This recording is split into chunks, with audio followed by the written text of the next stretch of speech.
ఏకాదశి వ్రతానికి ఉన్న ప్రధాన ప్రయోజనమేమి? అది మృత్యువుని వచ్చినప్పుడు ఎలా ఉంటుందో తత్సంబంధమైనటువంటి తర్ఫీదు మనసుకు ఇచ్చుట. అందుకే ఏ వ్రతానికి చెప్పండి ఏకాదశి వ్రతం చాపి త్రయం అత్యంత దుర్లభం అని ఎందుకంటారో తెలుసా అండి? అసలు నువ్వు అలా ఊహ చేస్తూ కూర్చుని సిద్ధంగా ఉండడం పావుగంట చెయ్యలేవు.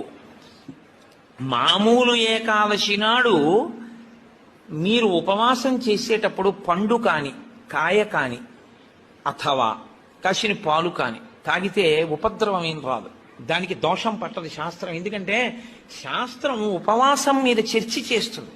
ఉపనిషత్తుల్లో ఆ విషయం ఉంది, వేదంలో ఆ విషయం ఉంది. ఎప్పుడెప్పుడు ఉపవాసం ఎలా చెయ్యాలి అన్నది ఉంది.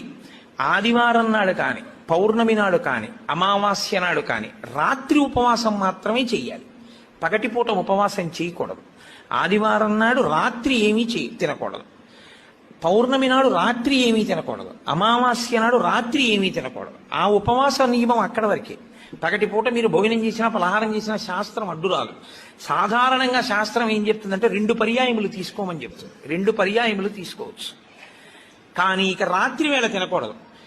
అష్టమి తిథి చతుర్దశి తిథి ఈ 2 తిథుల్లో పగటి వేళ తినకూడదు, రాత్రి వేళ తినాలి. పగటి వేళ ఏమీ తినకుండా ఊరుకుని నక్షత్ర దర్శనం అయిన తర్వాత మాత్రం భోజనం చేయొచ్చు. అది ఒక్క అష్టమి చతుర్దశి తిథులకు. కాబట్టి ఈ తిథులలో ఉపవాసాలకి, వారములలో ఆదివారం ఉపవాసాలకి, ఎందుకంటే వారాలు అన్ని యుగాల్లో లేవు, కలియుగంలోనే వారాలు. మీరు రామాయణాన్ని చూస్తే రామాయణంలో వారాలు ఉండవు. కాబట్టి వార నియమం ఎవరికి వచ్చిందంటే ఒక్క కలియుగంలోనే వచ్చింది. కలియుగంలో ఆదివారమే ఉపవాసం ఎందుకు పెట్టారో తెలుసా అండి? ఆరోగ్యం భాస్కరాది చేత్.